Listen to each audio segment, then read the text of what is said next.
As Brian said, I'm from University of Westminster and need this Masters in Media Campaigning and Social Change, so I've talked to some of you about already over this conference. And one of the things that we look at is history, because I think it's one of the sort of neglected areas of what we do. We've shared lots of examples of best practice already in the last couple of days, and I think we often neglect to go further back and look at what we can learn from the failures and successes of previous generations of activists. So just a tiny bit about me, as well as working on this course. I, before coming into teaching, worked for 20 years in campaign communications. So I worked in Gingerbread and with War on Want and Amnesty, Carers UK, various other organisations represented here.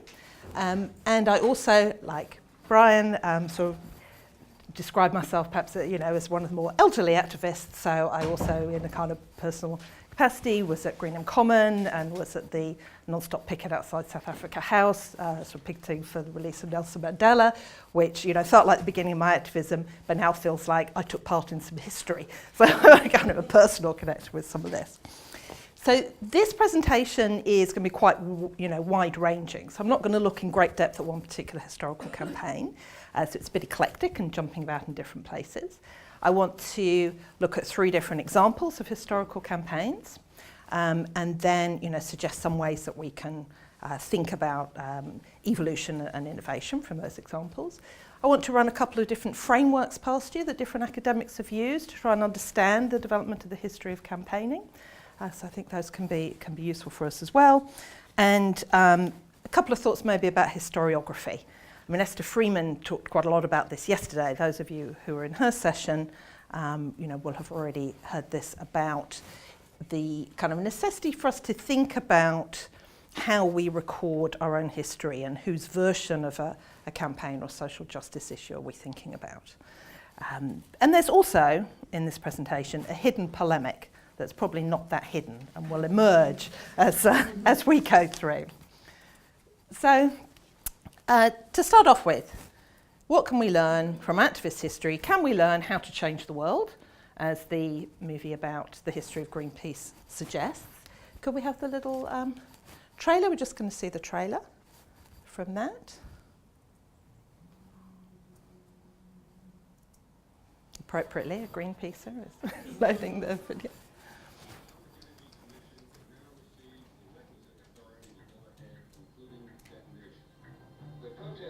The Greenpeace is heading for Amchitka, hoping to anchor offshore and stop the test.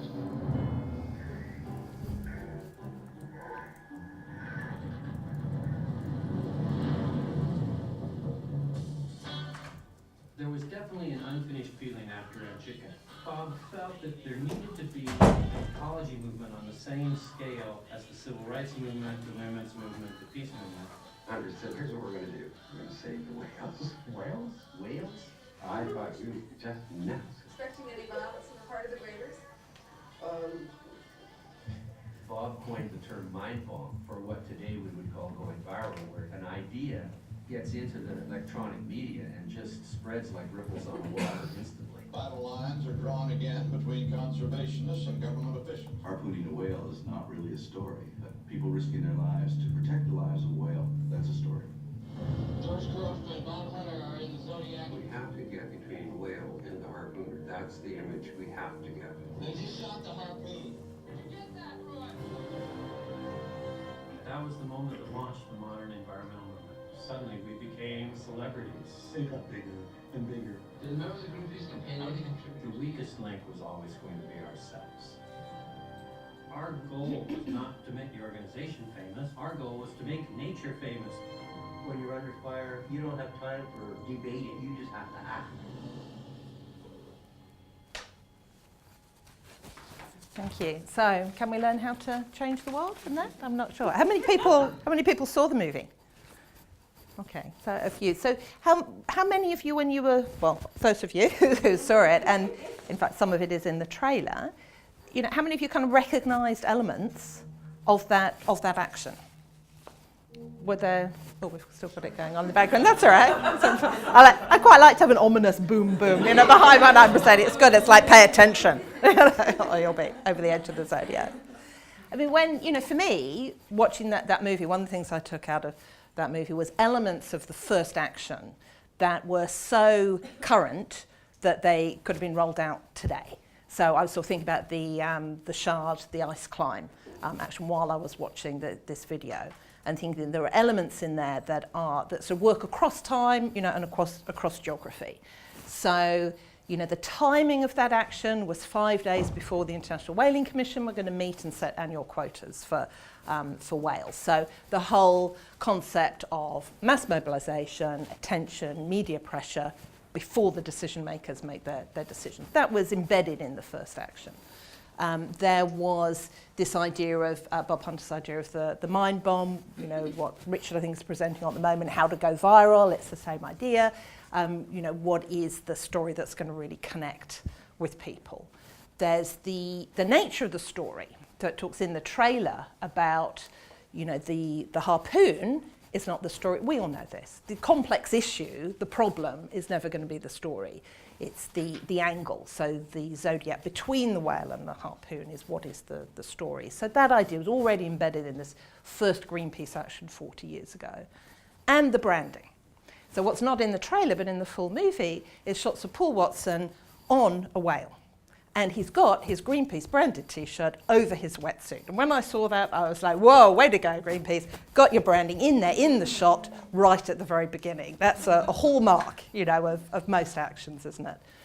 And of course, it was being streamed so that, you know, the media knew it was going on. So there's footage in the movie of Bob Hunter, you know, on the radio phone, presumably, you know, 2 journalists saying, well, this is what we're doing, and we're getting the footage, and we've got the images, and we'll get them back to you. So all those kind of components of the action were right there. So I was really excited watching the movie, and I was scribbling down notes in the dark, you know, wow, there's the action formula right there. Afterwards, I was thinking, is there an action formula? Is it the same? You know, what does that mean? How stale have things become if the formula is the same? But I think the kind of one of the learnings I suggest that we can take from looking at sort of historical campaigns is to identify, not a formula, not a template, but a palette of things to choose from, decisions to consider, tactics to consider, and approaches to choose either to follow or to leave aside. So I was having conversations earlier with some people about the kind of hidden assumptions that we often don't talk about. So the kind of hidden decision to not go to the International Whaling Commission meeting, but instead go to where the whales were. That's a really fundamental strategic decision. So I think the kind of the palette of actions, the palette of approaches is very useful, if nothing else, for us to do a checklist. What am I not doing and why? And is that because fundraising don't want me to do that? Is that because I need to challenge my SMT more? These are some of the topics we've been talking about over the last couple of days. Is it because everyone's comfortable with putting on their branded T-shirt and going on the Zodiac? But should we think again about going to the International Whaling Commission? So these are some of the things that I think we can take from any individual activity, some of the prompts and triggers that might come from analysing those examples. The other thing, of course, about that particular example is that it was opportunistic. And some of the other things we've been talking about the last couple of days have also been rather opportunistic. The home to vote element of the Irish Marriage Equality Act campaign, which was a sort of spontaneous thing that the organisers of the campaign supported and enabled. Well, in the same way, you know, this action came about because the Greenpeace was not able to go to the nuclear protest that they had planned to do. So this was a sort of an opportunistic kind of, you know, response to doing an action. So the more analysis we do, I think, of historical examples, the more we can see different, you know, triggers to consider in our own work.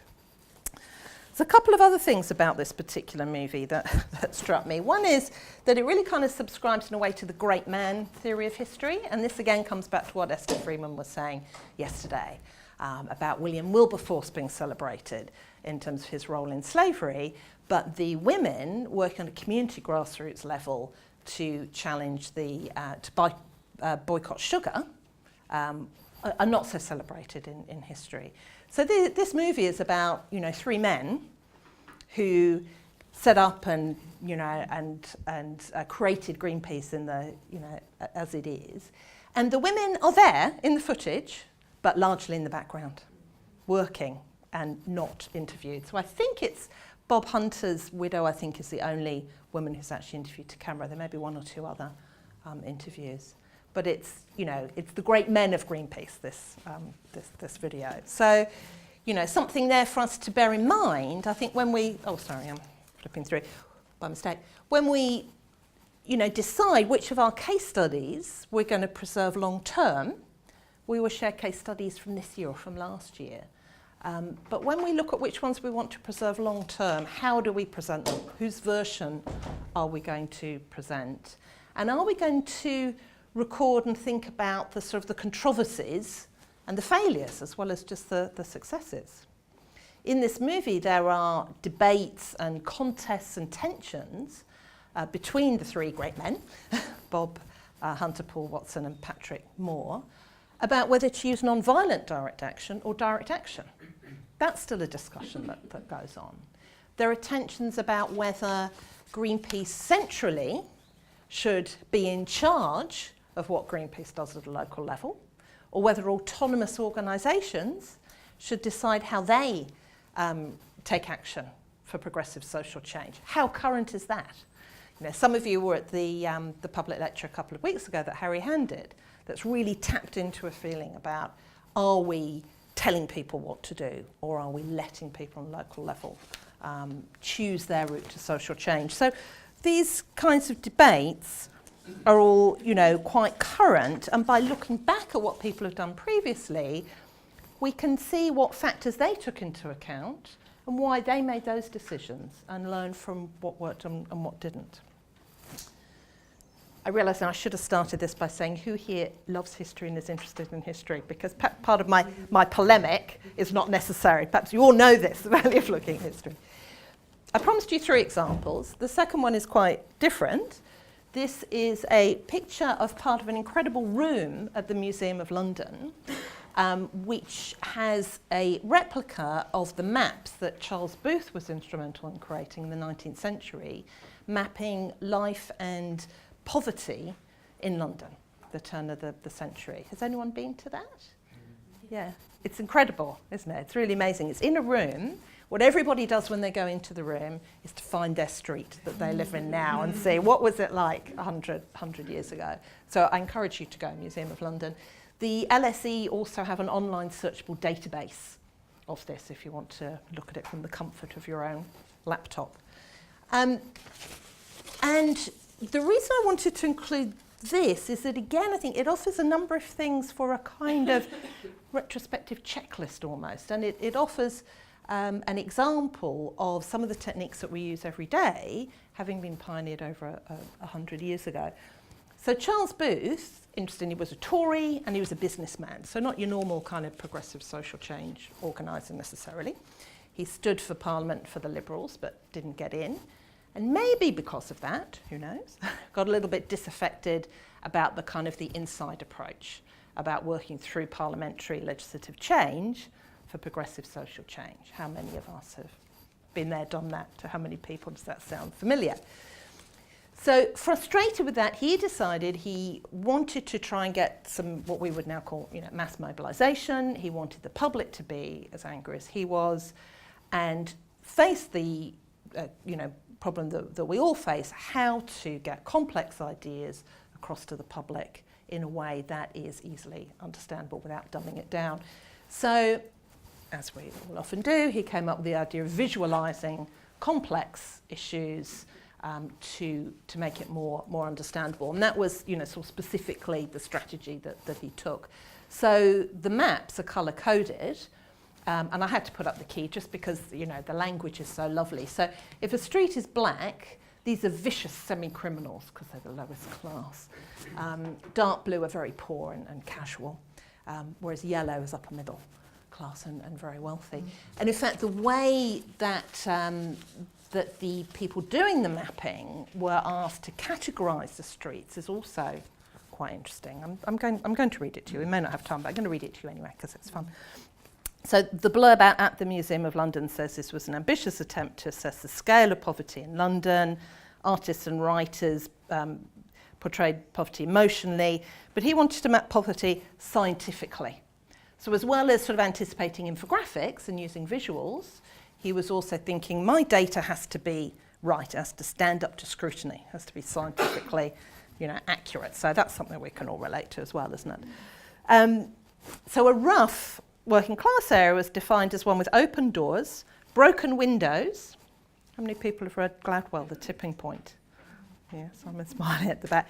He talks about New York and the mayor of New York wanting to clean up New York and taking broken windows as a symbol of a society sort of in disarray and poverty. So yes, Charles Booth had the same idea nearly 100 years before. Anyway, so broken windows, prostitutes, thieves, and a row always going on between warlike mothers. So this is a sign of a depraved, vicious neighbourhood, apparently. Whereas the hallmarks of a respectable neighbourhood were flower pots, lace curtains, scrubbed doorsteps, and hanging bird cages. So there we go. So the scientific rigour, then the visual representation of that complex data, the idea of giving up on insider legislative approaches and thinking, no, we've got to get people angry to make something happen. All of these, I think, are part of the palette that we can draw on today. And of course, this was successful. So this work was then used by other people, including Rowntree, to help create old age pensions and free school meals. Came out of this, this project. So I think, what we can learn, as I said before, is that there are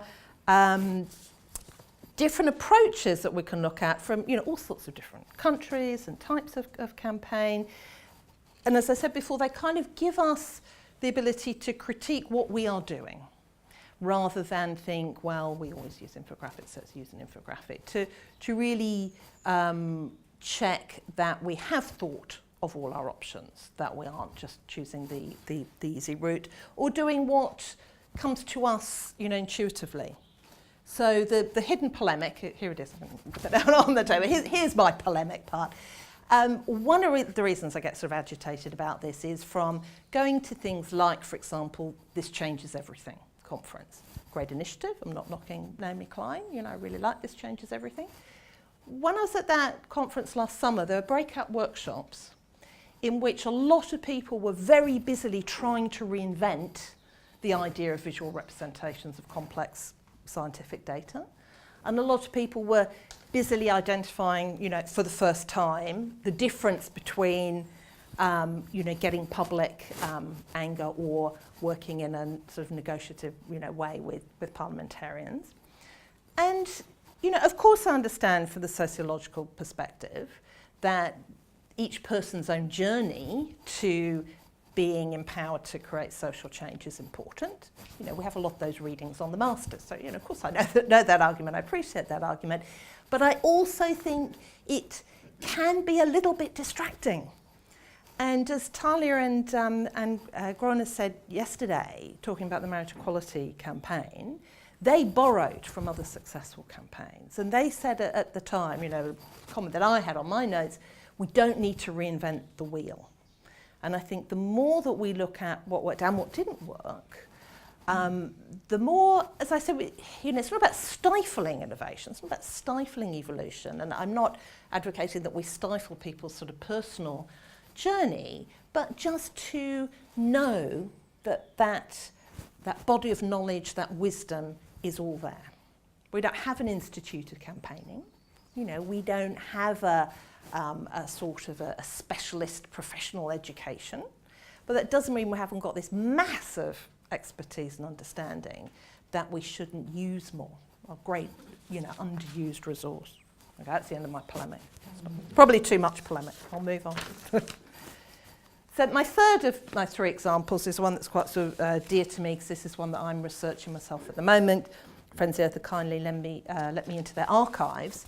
So I've been going through media releases, supporter magazines, dug up the old website, and also looking at the memos, the internal campaign, meeting minutes and so on, which is absolutely fascinating. So keep and treasure those, because they're very revealing about internal debates and theories of change and so on.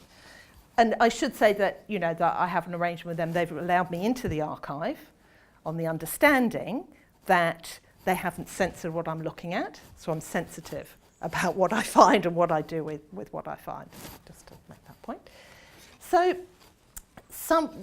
what I've really been looking at about the Newbury bypass was what was different about it and what can we learn from it. So some of us remember the Newbury bypass. Yeah, all right, great. Yeah. Anyone else there? No? Okay.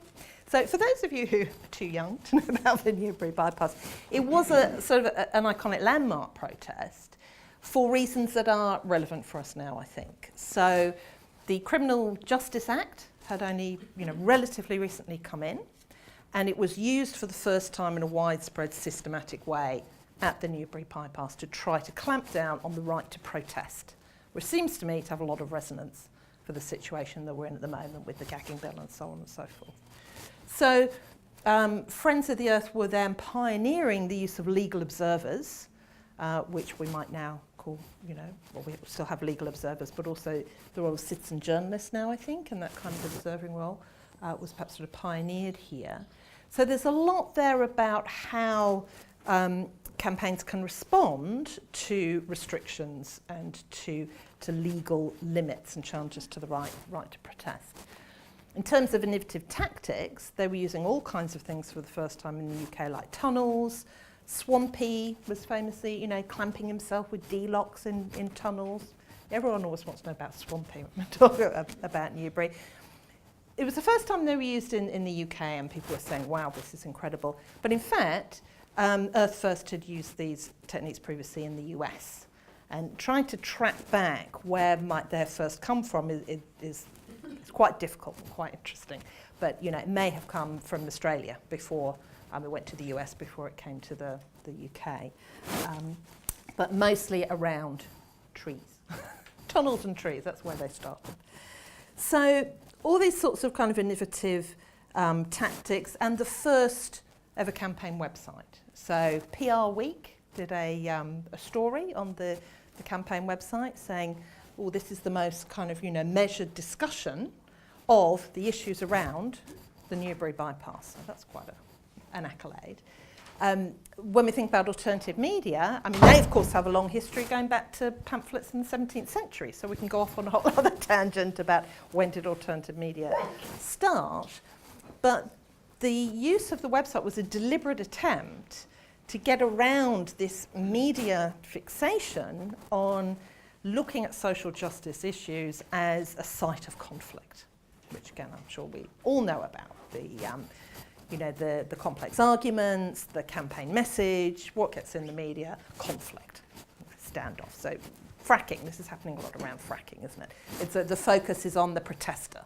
In Newbury, the focus was on, sort of the crusties and the peace convoy and the sort of the social movement part of the coalition that was campaigning against the Newbury bypass.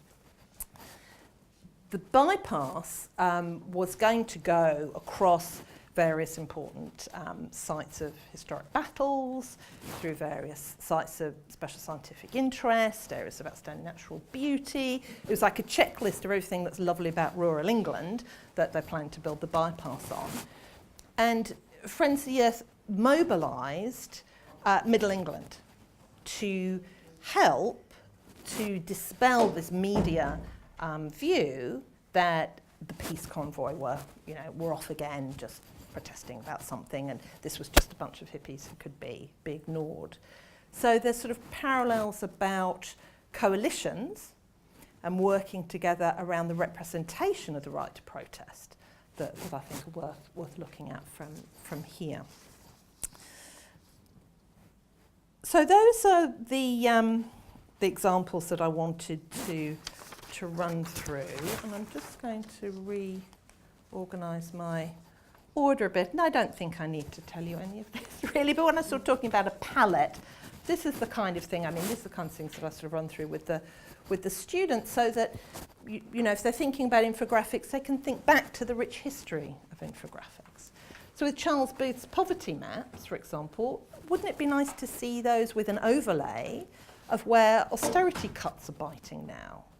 Or, you know, where are all the empty houses and who are they owned by? Colour code who owns them and why are they empty? Or something like that, to bring the history in to reinforce the current message.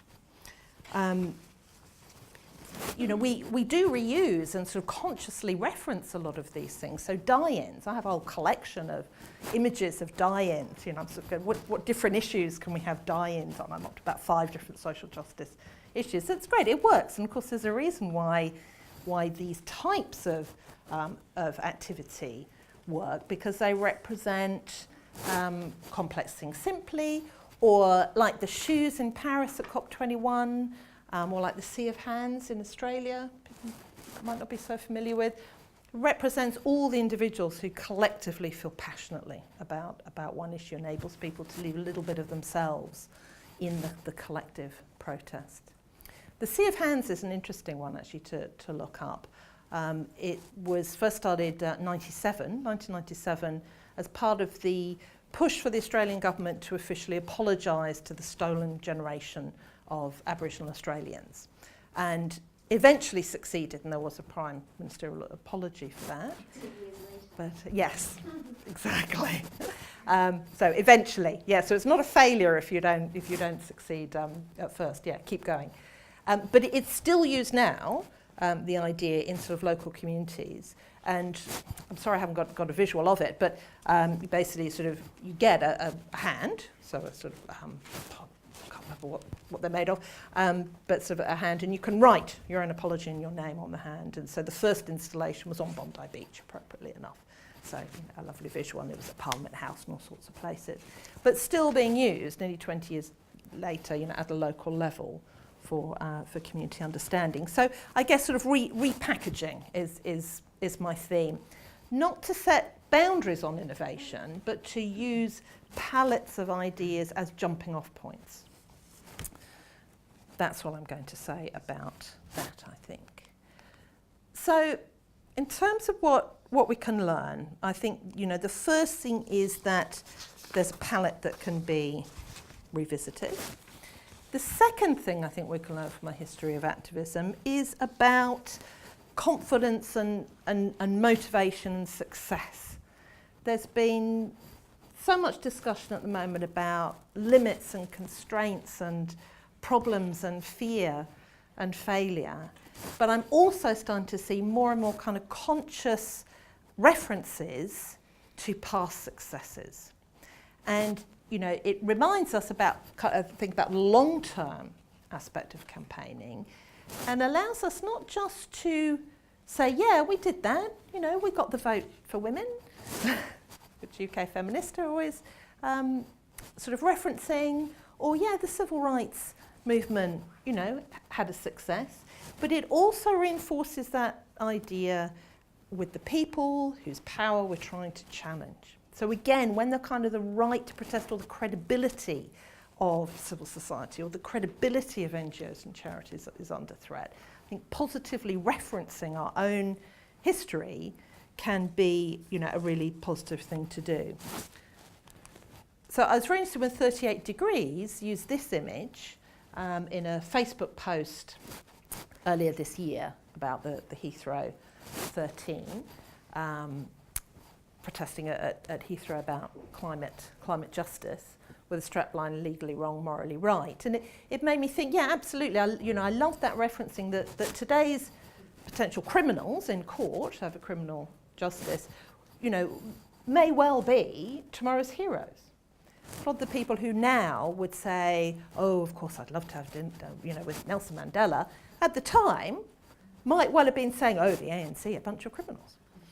People who would have, you know, absolutely not sided with the suffragettes, now, oh yes, went to see the suffragette movie and it was really empowering. So, you know, we can kind of remind people that what they might think of today as disruptors in 20 years, they'll be lining up to go, oh yes, I always knew that they were heroes, the Heathrow 13s. But, celebrate it and let's use it.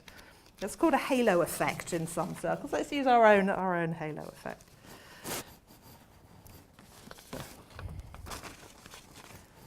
Photo's done. So that's the second thing that I wanted to say. And then the third thing that I wanted to point out, I'll skip through these, is about patterns. I think we can use looking backwards at history to think about anticipating patterns and anticipating future trends. So I just wanted to give you a very quick introduction to a couple of the different academic frameworks. I'm not going to go into a lot of detail. If anyone wants to know more, I can kind of give you the sources afterwards. But here are a couple of the frameworks that have been used. One is by Sigrid Baringhorst, which is about tying campaigning to changes in the media landscape. Now, this is, kind of the Western world. Obviously, all of these patterns vary. So, as I said before, historiography is so important, and that includes thinking about, are we talking about global north, global south? Are we talking about cultures with censorship in them, where it's totally different? But with that kind of proviso, this is Baringhorst's framework that she developed nearly 10 years ago about the kind of, the emergence of TV being very important in changing the way we use communication for campaigning, and then postmodern campaigns, 1980s to date. Now, this needs updating, I would suggest, and nuancing. And I think, looking at these sorts of frameworks, academic work is all about something for somebody else to build on. So, looking at some of you working in digital, let's come up with the nuance and the breakdown of what postmodern campaigns look like and what are the, the new developments that we can look at there. Paul Hilder, who many of you will be, very familiar with, has this great report called Contentious Citizens. People familiar with that? Again, I can point you to that afterwards, which looks at our history and what we can learn from our history. And he addresses the kind of the evolution of campaigning approaches, not so much through the media landscape, but through the social context. And so he is, looking at things like, being able to meet and to spread messaging, and then, being able to vote, globalization, of course, and the social network power. Sorry, I'm doing the thing I always vow never to do, reading out my slides. Unforgivable sin, shoot me now. But, just a very different kind of framework. What's happening in social developments and how can that trigger different kinds of campaigning. And obviously, in Hilder's work, he's looking at particular examples and showing how this affects different approaches. I haven't, had room or time to put in here Dietz's history of the environment movement, which is really fascinating. People are particularly interested in that issue. And that maps out the origins of the tension between NGOs and social movements working in this field. Where did climate camp come from? Why and how? Connections with the COP. Really interesting looking at that kind of history. And the third framework I'm going to suggest is by an Australian academic, Kristen Dimitrios, which is looking at the issue. So looking at development from kind of workers' issues and trade unions through to the boom and explosion in identity politics, and then on to more kind of universal issues that became more got more currency later on. And I think the thing about identity politics is particularly interesting because those seem to be the iconic campaigns that we all immediately think of when we talk about history, so the suffragettes, civil rights movements, these kind of mass campaigns. So, why do we always go back to the identity politics campaigns? Question, no answer. And then this other framework as a bracket for Dimitrios about the approach, about, I hesitate to use the word theories of change because I think that's a very nuanced term that needs a lot of unpacking. But what I like about this idea is deliberately challenging the assumptions about what's the best way to make change and categorising the evolution of campaigning approaches according to which assumption you're working under. So Doyle goes through talking about basically which government was in power, were there friendly MPs, were there skilled lobbyists, were people getting success working with them, when did people start working outside and around. It's all about the approach to how we think change happens, the cataloguing history from that point of view. And of course, yesterday in the sort of the keynote speech with Forum for the Future was talking about a tech framework. So I think that's another way of looking back at development.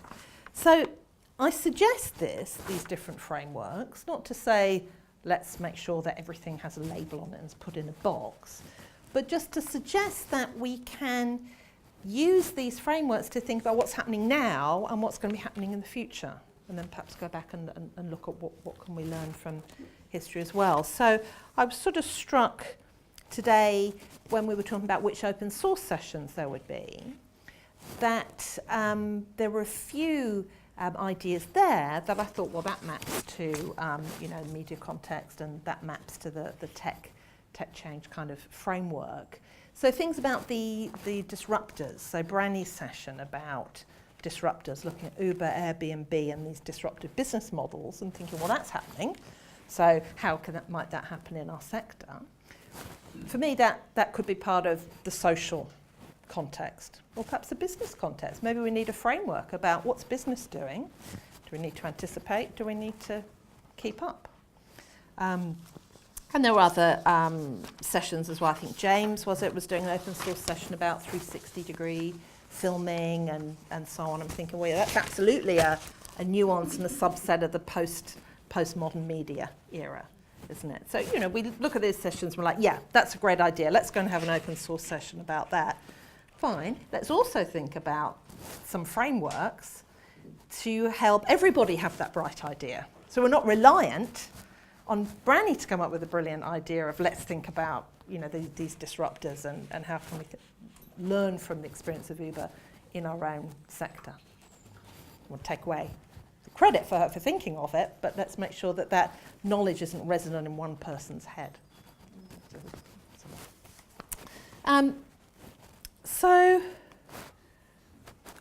I've gone into a small slide. Thank you, Brian. Save me.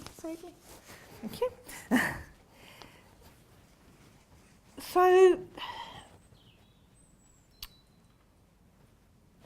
I don't want to bore you with lots of detail, but and you know all this also. But I guess what I want to suggest here is that there are perhaps kind of trigger ideas that we can bear in mind when we think about evolution and innovation, so that we don't constrain our thinking, but also so we don't miss the learning of the past. So, for me, the palette of tactics, the palette of approaches, the sort of the template approach or formula approach is all totally pointless if you don't think about the zeitgeist and the context. We all know that. I'm not telling you anything that you don't know. But trying to break down what is the zeitgeist? How can we understand what the zeitgeist is now and here, and specifically what are those tech opportunities? To try and be able to anticipate all of those changes is perhaps the way to learn from history and look forward to evolution. And then there's this whole sort of separate, part of this about knowledge as well. So, we're seeing now a big focus on psychology, behavioural psychology, behavioural economics, social psychology in communication. That's not new either. So, Edward Bernays, who's a man that many of us love to hate, but he was using psychological insights in the 1920s, in fact, to sell more cigarettes. But, that we can also look back at how were people tracking different psychological, learnings, and what's happening out there with academics at the moment in terms of psychology that we might be able to anticipate and build in. So, finally getting to my conclusion. Sorry for going so long.